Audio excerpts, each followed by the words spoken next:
ඉතින් පොඩි දෙයක් ආයෙත් ආවා කියන්න ඕනේ කියලා හිතෙන. ඔය කාඩ් සිස්ටම් එක දැන් එන්න හදනවනේ ලංකාවේ. කාඩ් ඔය බස් වල ගෙවන්න, ඒතකොට කඩවලට ගෙවන්න. ඔය කාඩ් සිස්ටම් එක කියන්නේ ඔක්කොම සිස්ටම් එකකට දාන එක. ඔක්කොම සිස්ටම් එකකට කරන එක ඇත්තට මේක හොඳ සුපිරි වැඩක්. ඒ කියන්නේ ඒකෙන් මේ ඔය ගොඩක් සිස්ටම් එකකට ඕවා දැම්මම ගොඩක් වෙලාවට ඔය තියෙන හොරකම්, ජාවාරම්, දූෂණය, වංචා ඒ ඔක්කොම සෑහෙන අඩු වෙනවා.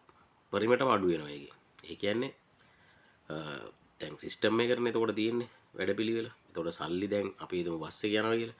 බස් එක යනවා නම් කොන්දොස්තරට ඉතුරු සල්ලි නොදී ඉන්න ප්‍රශ්න. රුපියලේ ප්‍රශ්න, පහේ ප්‍රශ්න, 10 ප්‍රශ්න සෑහෙන්න තියෙනවානේ. දැන් රුපියලේ ප්‍රශ්න නැහැ. දැන් පහේ 10 ප්‍රශ්න තියෙනවානේ. හරිද? බස් ගාස්තු හැදෙන්නෙත් ඒ විදිහටනේ. බස් ගාස්තු කවදාත් 100, 50, 200, 300 එහෙම හැදෙන්නේ නැහනේ. ඒක සෙක්ෂන් වලට වෙන වෙනම හැදෙනවනේ. ඉතින් ඒ බස් ගාස්තු හැදෙන ප්‍රතිශතයත් එක්ක ඒක වෙනස් කරන්නත් බෑ. එතකොට ඔය ප්‍රශ්න කිසිම දෙයක් ඔය ඒකේ ප්‍රශ්න කෙලිම විසඳිලා යනවා. කාඩ් පේමන්ට් ආවට පස්සේ. ඒක කාඩ් එකෙන් කිව්වා තමන්ගේ account එකෙන් අපි හිතමු 175 750 කියලා ගන්න. 175 750 කැපෙනවා. කිසි ප්‍රශ්නයක් නැහැ. කොන්දොස්තර මහත්තයාත් සතුටින්, මගියත් සතුටින්.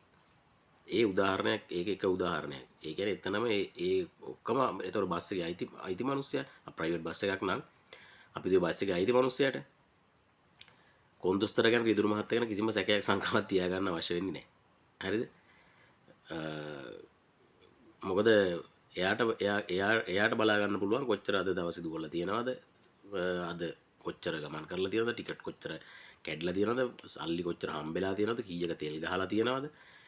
ඒ ඔක්කොම ටික බලා ගන්න පුළුවන් එයාට ගෙදර ඉඳගෙන නිදාසේ බලා ගන්න පුළුවන්. කොන්දොස්තර ඇවිල්ලා අවසර සාමාන්‍යයෙන් බැලන්ස් කරලා සල්ලි ටික බේරලා ඒ ටික කරන්න එපේ. ඒව කරන්න අවශ්‍ය වෙන්නේ නැහැ. ඉතින් රිසිට් එකෙන් ඔක්කොම ගන්න පුළුවන්. ඒවා සුපිරිම වැඩ ඇවිල්ලා. ඒ කියන්නේ ඔවා දැන් ඕවට දැන් මේ විරුද්ධ වෙන්නෙම කවුරු හරි විරුද්ධ වෙනවා නම් විරුද්ධ වෙන්නෙම ওই වගේ සිස්ටම් හදනවට ඒ කියන්නේ හොරකම් කරන උන්, ජාවාරම් කරන උන් සහ ඔය මොනවා හරි මගඩි වැඩ කරන උන්ම තමයි ඕකට අකමැති වෙන්නේ. ඔය වගේ සිස්ටම් එකක් ඇවිල්ලා රට දියුණු වෙනකොට අකමැති වෙන සෙට් එක ඇවිල්ලා ওই සෙට් එක තමයි. කියන්නේ ලංකාවේට ඕක හදන්න තිබුණේ මීට අවුරුදු ගාන ඔය අවුරුදු 76ක් තිස්සේ රට කෑව කියන එකට උත්තරයක් තමයි ඕකත්. හරිද?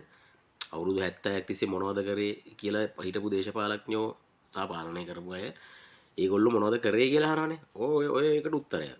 හොඳ උත්තරයක් ඕක. මොකද ඕවා ගේන්න තිබ්බේ මීට ගොඩක් කාලයකට කලින්. ඒතර ලෝකෙ දියුණු වෙලා තියෙන විදිහත් එක බැලුවම ඕක ගේන්න තිබ්බේ දැන් සෑහෙන අවුරුදු ගානකට කලින්. ගෙනාවේ නැත්තේ මොකෝ? ගෙනාවොත් ඔය දැන් අපි හිතමුකෝ රජයේ ආයතනයකට ගිහිල්ලා රජයේ ආයතනයකට ගිහලා වැඩි ඕනේ නැහැ. හොඳම උදාහරණයක් දෙන්නම්. කවුරුත් අත්විඳින සරලම උදාහරණයක්. ඔක කවුරුත් ඔය මේ කියන කාරණා කවුරුත් අත්විඳලා ඇති. මම ඕන තරම් අත්විඳලා තියෙනවා. අපි යනවනේ ලයිසන් කරන්න. වාහනයක් තමන්ට තියෙන බයිසිකලයක් හෝ මොනවා හරි බයික් එකක් මොනවා හරි දෙයක් ලයිසන් කරන්න ගියාට පස්සේ ආදායම් බලපත්‍රය ගන්න අපි යන්න ඕන ඒජ් ඔෆිස් එකට. ප්‍රාදේශීය ලේකම් කාර්යාලයට අදාළ ප්‍රාදේශීය ලේකම් කාර්යාලයට යන්න ඕන. ගියාට පස්සේ මොකද වෙන්නේ? මාරු සල්ලි නැහැ. අනිවාර්යයෙන්ම ওই ප්‍රශ්නේ බොහෝ දුරට ඇති වෙන කාරණා තමයි ඒගොල්ලන්ට හරියටම අපි ගාණ දෙන්න ඕන. මට නම් ඕක අනන්තවත් වෙලා තියෙනවා. හරිද? ඒ කියන්නේ එක කියන්නේත් හිමින් නෙමෙයි. හරිද? මාරු නැහැ. එහෙනම් කරන්න බෑ. මාරු නැත්තම් කරන්න බෑ. අපි හිතමු 777යි කියලා ගාණ. 777 නම් එයාට 777 තමයි අපි දෙන්න ඕන.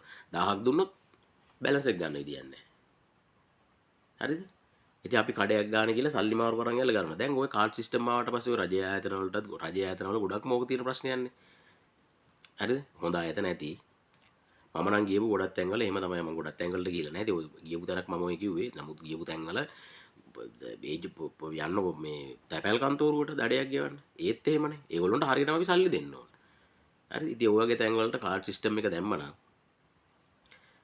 එයාත් සතුටින් අපිත් සතුටින්. හරිද? කාඩ් එක පන්ච් කරා අදාළ ගාන විතරක් කැපුණා. ගෙදර ගියා. හරිද? එතකොට ඔය ඒවයේ ඉන්න මිනිස්සු තමයි ඔකට ගොඩක් කියන්නේ ඔය වගේ ජාවාරම් කරන්න සෙට් එකක් ඉන්නවනේ. හරිද? මොනවා හරි රුපියලක් හරි කොහොම හරි ගහ ගන්න බලන සෙට් එක. ඒ සෙට් එක තමයි ඔකට අකමැති වෙන්නේ. වෙන කවුරුත් ඕකට අකමැති වෙන්නේ නැහැ. රටක් දිනු වෙන මිනිස්සු කවුරුත් ඕකට අකමැති වෙන්නේ නැහැ.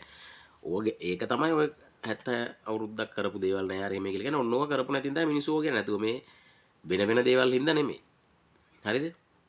ඒක හොඳට තේරුම් ගන්න. දැන් මේ යන පිළිවෙලට මේ වැඩ ටික කෙරීගෙන යනකොට තව අවුරුදු 10කින් විතර සිස්ටම් එක හොඳටම හැදේ.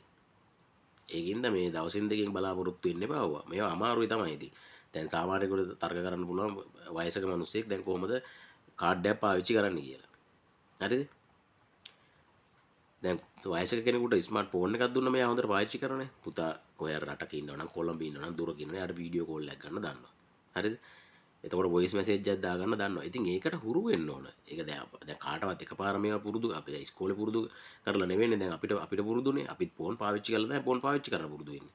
හරිද? එතකොට පාවිච්චි කරනකොට එයා පුරුදු වෙනවා. හරිද? වයසක මිනිස්සු ගැන හිතන්න එපා. දැන් ඕක කියන්නේ වයසක මිනිස්සු කොහොමද ඕක කරන්නේ? ගමේ සිල්ලර කඩේට ඉඳලා මම නම් කියන්නේ ඔය කාඩ් සිස්ටම් එක ගේන්න ඕන. පොඩි කෙනෙක් වුණත් කඩේට යවලා වයසක මිනිස්සෙක් වුණත් කඩේට යවලා බරු ටික ගේන්න පුළුවන් විදියට. හරිද? අදාළ බරු ටික ගත්තා කාඩ් එක යවුවා ආවා. හරි සරලයි. හරිද? ඉතින් ඒකින්ද ඔක සුපිරි වැඩක්. ඕකට විරුද්ධ වෙනවා කියන්නේම ඌ ගැන හොයලා බලපන් ඌ අනිවාර්යෙන් ඩයල් එකක් තමයි. හරිද? ඉතින් බස් අයිති මහත්තුරු විශේෂයෙන්ම මතක තියාගන්න ඕක ඉක්මනටම කරන්න. ඕක හොඳ වැඩක්. ඔබතුමාගේ මනසටත් නිදහසක් වැඩ කරන රියදුරු මහත්තයට සහ කොන්දොස්තර මහත්තයටත් මානසිකවත් ලොකු නිදහසක් හම්බෙන ওই වැඩේ. ඒකින්ද ඔක සුපිරි වැඩක්. බස් අයිති මහත්තුරු මූලික වෙලා මේ ඉස්සෙල්ලාම කරලා බලන්න. සුපිරි වැඩක් ඕක. හරිද? කිසිම කරදරයක් නැහැ. ඊට පස්සේ කැමරා ටිකුත් අයි කරන්න. බස් වල. ගෙදර ඉඳන් ෆුල් ඔපරේට් එකක් දෙන්න පුළුවන්. මොකද වෙන්නේ කියලා බලන්න පුළුවන්. කිසි ප්‍රශ්නයක් නැහැ. එතකොට දුරගමන් සේවා වලට එම විශේෂයෙන්ම හොඳම වැඩක් ඕක. හරිද? සුපිරි වැඩක්. ඉතින් ඔකට ජය වේවා කියලා මම නම් ප්‍රාර්ථනා කරනවා වැඩේ සාර්ථකම වෙන්න කියලා. හොඳම සුපිරි වැඩක්. එහෙනම් ජය වේවා. දවස සුබ වේවා ඔබට ජය වේවා.